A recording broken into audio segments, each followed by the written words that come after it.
आज एक ऐसा विषय, बहुत महत्वपूर्ण विषय, और वो विषय इसलिए बहुत अधिक महत्वपूर्ण है कि सत्ता में आने के लिए ललायत अगर कोई पॉलिटिकल पार्टी षड्यंत्र के साथ किसी संस्थान को, किसी इंस्टीट्यूशन को बदनाम करने की अगर साजिश रचे और आपस में विरोधाभास पैदा करने का प्रयास करे तो सबसे घातक होता है। इस महत्वपूर्ण विषय पर आज प्रेस वार्ता को संबोधित करने के लिए ईडीएमसी में हमारे दिल्ली प्रदेश के महामंत्री, पूर्व महापौर श्री हर्ष मल्होत्रा जी उपस्थित हैं।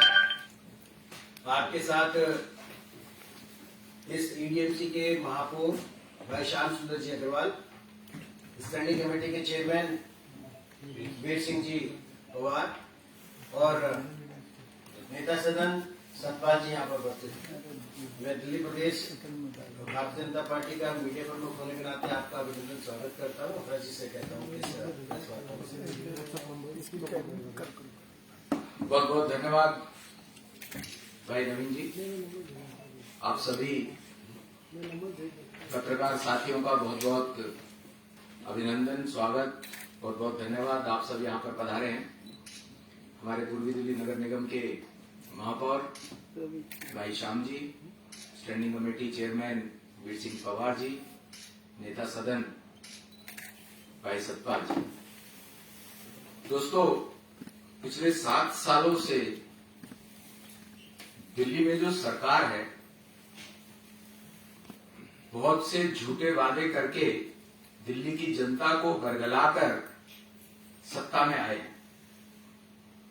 भ्रष्टाचार का मुद्दा बना के भ्रष्टाचार नहीं करेंगे, ऐसे लोगों को लाएंगे, ऐसी सब झूठी बातें कह के ये लोग सत्ता में आए हैं। जितने वादे किए सब के सब झूठ। ना कहीं नए हॉस्पिटल, ना कहीं नए स्कूल, विकास के नाम पर कुछ नहीं हुआ। यहां तक कि जो सड़कें बनाना बहुत मामूली काम है, मेन बड़ी रोड्स, वो भी आज इतनी टूटी फूटी हैं जिसका कोई हद नहीं है। और भ्रष्टाचार का हद तो यहां तक हुआ है कि तुगलकी फरमान जारी करते हैं और उसके बाद दिल्ली के अंदर 850 शराब के ठेके हर गली मोहल्ले में, हर ऐसी जगह पर, चाहे वो मंदिर हो चाहे विद्यालय हो, ये खोलते हैं। अब इनके पास, जनता के पास जाने के लिए कुछ नहीं बचा कि जनता के पास जाकर के क्या कहें। इसलिए ऐसी बातों को मुद्दा बनाने का प्रयास कर रहे हैं जो कि जिनका कोई अस्तित्व नहीं है, जो कहीं टिकती ही नहीं है। चाहे उसमें धार्मिक भावनाओं को भड़काने का काम किया है। कल एक आम आदमी पार्टी के नेता ने प्रेस वार्ता में कहा कि पूर्वी दिल्ली नगर निगम धार्मिक स्थलों पर हाउस टैक्स लगा रही है। मैं बड़े स्पष्ट तौर पर यह कहना चाहता हूं कि धारा 115 कैटेगरिकली कहती है, मैं आपको पढ़ के भी बताता हूं, स्पष्ट तौर पे कहती है धारा 115, उसका सबसेक्शन 1 का सबसेक्शन 3, मैं पढ़ के बताता हूं आपको, इंग्लिश में भी और हिंदी में भी। Exemption of vacant lands and buildings from property tax, ये 115 का शीर्षक है। और उसका सबसेक्शन 1 का part 3, vacant lands and buildings और portions thereof exclusively used for the purpose of public worship. इसका हिंदी में रूपांतरण भी करना चाहता हूं। खाली भूमि और भवनों को संपत्ति कर से छूट, उसका जो तीसरा पार्ट है उसमें छूट में खाली भूमि या भवन या उसका कोई भाग जो सार्वजनिक पूजा के उद्देश्य के लिए प्रयुक्त होता हो, मतलब मंदिर, मस्जिद, गुरुद्वारे, चर्च या किसी और धर्म का कोई धार्मिक स्थान जहां पर पूजा होती है, ऐसे स्थान पर हमारा एक्ट बोलता है, डीएनसी एक्ट बोलता है कि ना पहले कभी उस पर हाउस टैक्स लिया गया है, ना लिया जा रहा है ना लिया जाएगा। तो ये बात बिल्कुल स्पष्ट है।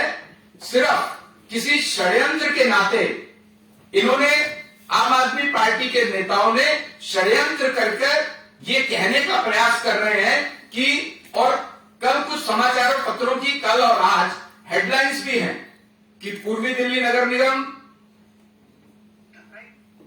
धार्मिक स्थलों पर टैक्स लेगी।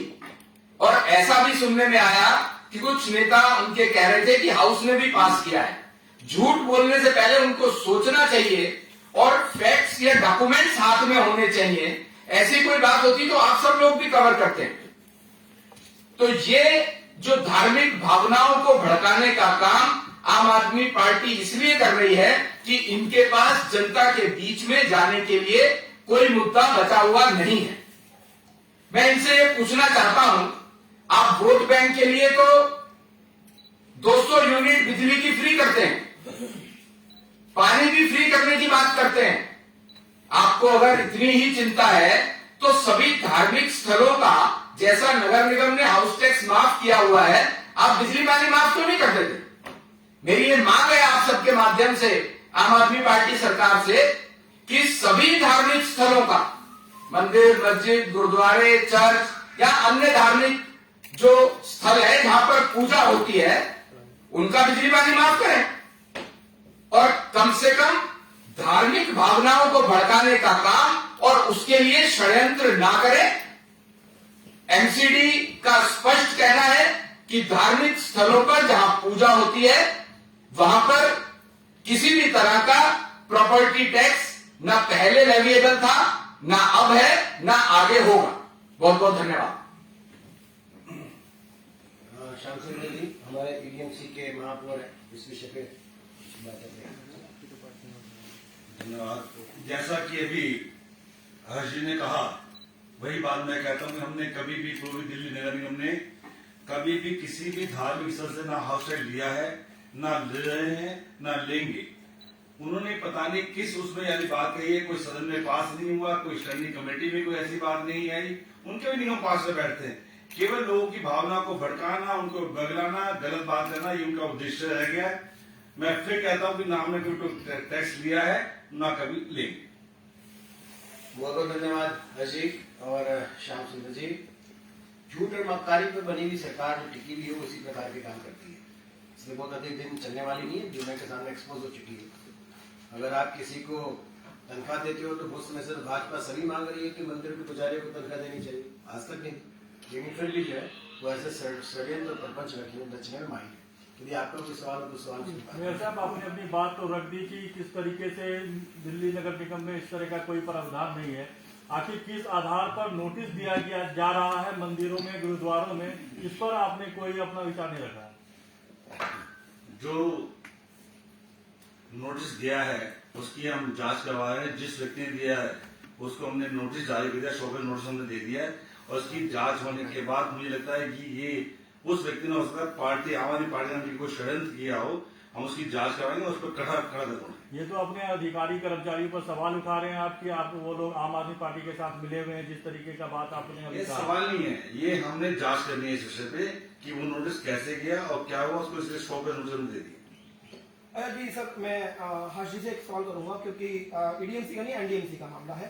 हनुमान सेतु जो कि मलगट वाले मंदिर के सामने, आपको पता होगा 11 नवंबर को आपने उसके लिए पार्किंग मुझे लगता है आज का विषय जिसपे के बाद ये वार्ता समाप्त हो जाएगी, इस विषय पे ऊपर बात कर लेंगे। चलिए बहुत बहुत धन्यवाद, बहुत बहुत धन्यवाद दोस्तों।